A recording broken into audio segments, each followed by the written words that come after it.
The young man keeps thinking as he travels to a faraway island in the South Atlantic. He's going there to work as a weather scientist. Captain Axel, who is in charge of the ship, interrupts his thoughts and tells him they're almost at the island. They finally arrive on the island, but nobody welcomes them. The young man is supposed to replace another weather scientist, but they can't find anyone.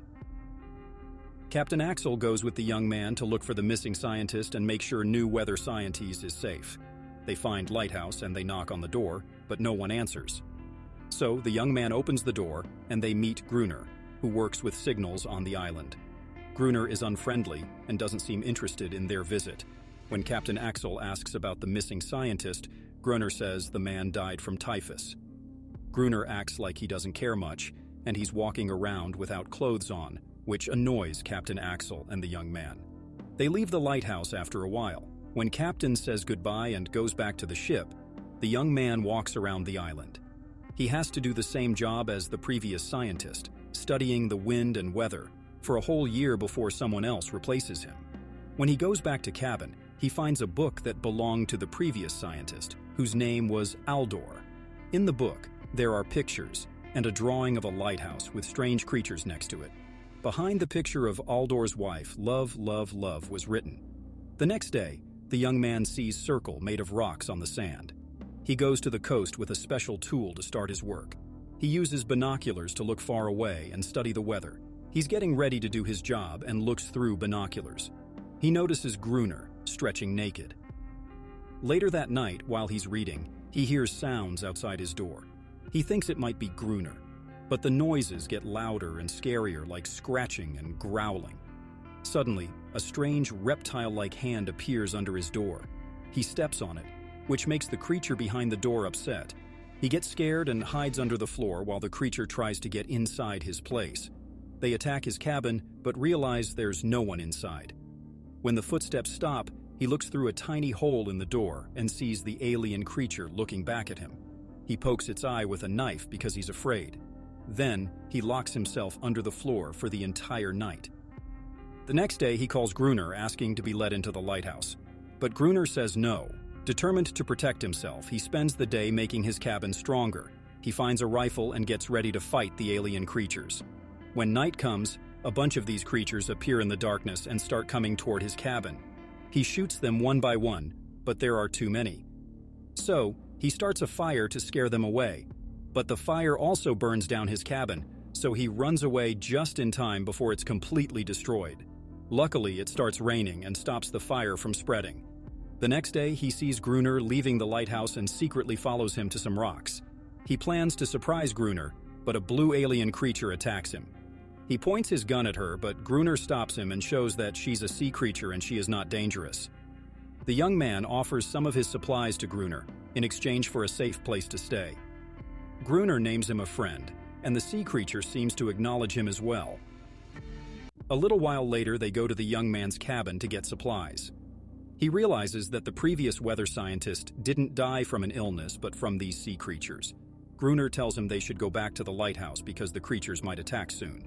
They carry the supplies up to the lighthouse just as the sun is setting. After a long walk, the young man falls asleep.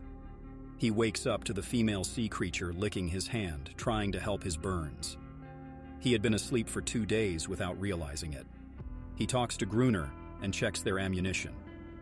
Gruner explains that the creature, which he calls a toad, is loyal like a dog to her master no matter how bad he might be. The young man is fascinated by her, thinking she's different from the other creatures. But Gruner warns him not to trust her too much, believing she might have hidden bad intentions because of her quiet behavior. Gruner then guides Friend around more of the lighthouse and takes him up to the highest point. Friend wonders why Gruner chose to stay on the island when he had the chance to leave when Friend arrived. However, Gruner explains that he will never return to the civilized world now that he's in control of his own destiny. Still, Friend tells Gruner that he'll come aboard when he sees the next ship pass by, to which Gruner wishes him good luck. Later that day, Friend reflects on how a few days of being alone have changed him. As he organizes his belongings, he's surprised by the presence of the creature. He watches her as she curiously consumes a candle, and as he tries to explain its purpose, Gruner calls him, telling him to bring his rifle for the upcoming night. During the night, Friend watches Gruner as he prepares for an attack. Gruner gives him instructions and fires a flare gun, signaling the start of a long night.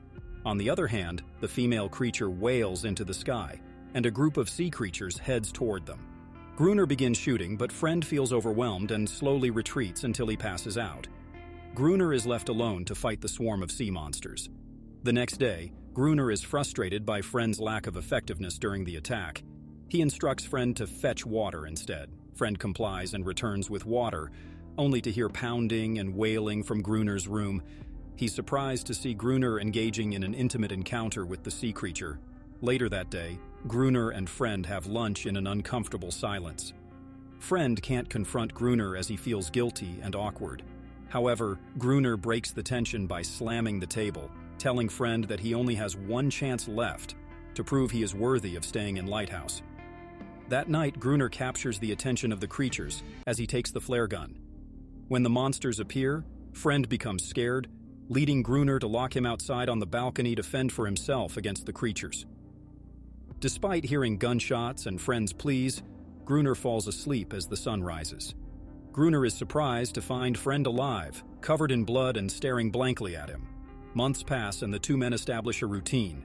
The creatures attack several nights in a row, forcing them to stay vigilant. Days remain the same, while nights become longer. They manage to coexist, with Friend fetching water and Gruner maintaining their weapon. One day, Friend speculates that the creatures might be returning to the lighthouse to reclaim the female sea creature. However, he still wonders why she allows her species to be killed and why they don't attack on some nights. Gruner doesn't care why the creatures come, and he plans to get rid of them later. Friend goes to his old cabin to get some of his things and realizes he looks different when he sees himself in a mirror. He trims his beard to feel more like himself. On his way back to the lighthouse, he finds a huge whale skeleton and takes a piece of it. There are no attacks that night, which makes him think that the tensions between them might be worse than the actual fights. They prepare for the next attack. While Friend is exploring, he sees the creature and approaches her for the first time. He touches her cold skin and starts to like her, giving her the name Inaris. Gruner uses her as a sex slave. One evening, Gruner invites Friend to play chess, and as they play, Friend shares his thoughts about the sea creatures. Gruner tells him to focus on the game and points his gun at Friend when he senses a creature nearby. The sea monsters attack suddenly, and they run up to the top of the lighthouse to defend themselves. Gruner is bitten on the foot, and they spend the night there while the creatures try to reach them. In the morning, Inaris tends to Gruner's wound. They can't survive another attack since they're running low on supplies and ammunition. Later that day, Friend spots a ship in the distance and rushes inside to get the flare gun, but Gruner stops him from shooting. Gruner overwhelms Friend in fight, but Inaris comes to rescue Friend. The next day, Friend hears sound of Inaris crying and Gruner abusing her. Inaris runs away crying and Friend follows her and shows her the small boat he craved out of whalebone. Inaris recognizes the shape and takes Friend to ruins where he finds old rusty boat. At the lighthouse, Friend tells Gruner about the boat, but Gruner knows about it already. He says a Portuguese man used it to escape a shipwreck, but the creatures killed him. Gruner also mentions that the ship's cargo has dynamite, but he thinks it's wet. Friend wants to dive into the shipwreck with a special suit, but Gruner disagrees and says it is suicide mission. While Friend was painting the rowboat one afternoon, he hears a sound and finds Inaris swimming nearby. He slowly approaches her as if he's going to kiss her, unaware that Gruner is watching. Gruner feels jealous. Gruner throws a diving suit to Friend and tells he changed his mind. Friend did not understand. This is Gruner's plan to kill him. They go to the shipwreck and Friend communicates with Gruner using a rope. Underwater, Friend hooks up dynamite crates while Gruner controls the rope from the boat. Suddenly, few small sea creatures pass near to Friend, which cause Friend to lose balance and Friend falls down. Friend taps rope 3 times, which is signal to pull him up. But Gruner ignores this. Friend gets out of driving suit and swims to boat. Gruner helps him to get on boat, and they head back to Lighthouse. When they return, they check the crates and find only one box was damaged and other box had usable explosives. Winter approaches, no attack happens. 3 weeks fly by, and Gruner grows impatient while waiting for a big attack. Friend finds Gruner outside freezing, waiting desperately. Friend convinces him to come inside and pause the detonator for a while. Friend disconnects the wire of detonator before following Gruner to Lighthouse once. While waiting for Inaris to catch lunch, Gruner gets angry when she brings starfish instead of fish and kicks her. He blames her for revealing their plan to the other creatures. Gruner changes his plan to leave the door open and ambush the creatures inside. That night, Friend leaves the door open and Gruner prepares to detonate the dynamite. They wait for hours, but the attack doesn't come. Gruner drags Inaris to Whale, hoping to attract the creatures. A sea creature attacks Friend, and more creatures follow. He rushes upstairs, informs Gruner that they're inside, and they fight back. Gruner struggles to detonate the explosives, so Friend goes up to the top of the lighthouse to reconnect the detonator. An explosion happens, killing many creatures. Gruner goes for a second set of explosives, knocking out Friend and himself. When Friend wakes up, he searches for Gruner and wakes him up. Gruner sings a song, and Friend joins. Chaos surrounds the beacon, and Gruner finishes off the wounded creatures. Friend notices a dead creature wearing a necklace, suggesting they might be more civilized than Gruner thinks. This makes Friend reluctant to kill wounded creatures. Gruner throws the pendant into the sea. Later that evening, while they keep watch for the next attack, Friend hears Inaris and several other creatures mourning the loss of their species. Gruner approaches and explains that he rescued Inaris as a trapped baby in a net years ago, believing she owes him her life. Inaris disappears, but Gruner assures Friend that she will return as she always does. Friend regrets their actions, but Gruner remains unfeeling and shows no remorse for the creature's death. One morning, Friend arranges stones in the sand and places the carved bone in the middle, hoping for truce. Meanwhile, Gruner is still preparing for an explosion to scare away the creatures, but there's no attack that evening. Once, while fixing Gruner's mess as he sleeps, Friend discovers a wedding photo of Gruner with "Love, Love, Love" written on the back. He realizes the woman in the photo is the same as the one in the diary. This leads him to understand that Gruner, the former weather official, isn't completely devoid of compassion. As a result, Friend erases his resentment, recognizing that everything is forgotten, including the reason for his visit to the island. Friend notices the carved boat is missing and encounters a child sea creature, followed by Inaris. A truce seems to be what they want, but Gruner rejects it, desiring only Inaris back. She refuses, and Gruner runs towards Lighthouse, saying no one leaves Gruner, but Gruner leaves them. Gruner fires a flare at the child, fatally striking him. Inaris looks at Friend with doubt and disappointment, then leaves. Friend runs towards Lighthouse to fight with Gruner. Friend confronts and struggles with him, ultimately throwing him to the ground and stabbing his leg. Gruner gains the upper hand and tries to kill him with an axe.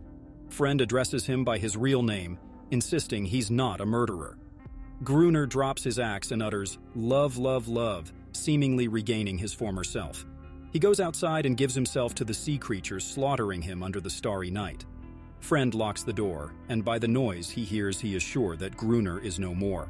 A few months later, the next ship arrives to bring Friend's replacement. The captain mistakenly calls him Gruner. Friend does not bother to correct them. When asked about from a weather scientist, Friend tells them he died of typhus. Gruner leaves Friend with the legacy of taking his place. The new Gruner stands by the balcony, looking at boats, while Inaris swims freely in the sea. Do you think this story will repeat again with new Gruner and new weather scientist? Comment, what do you think will happen? What will be the difference between new and old Gruner? Please like and subscribe our channel. Thank you.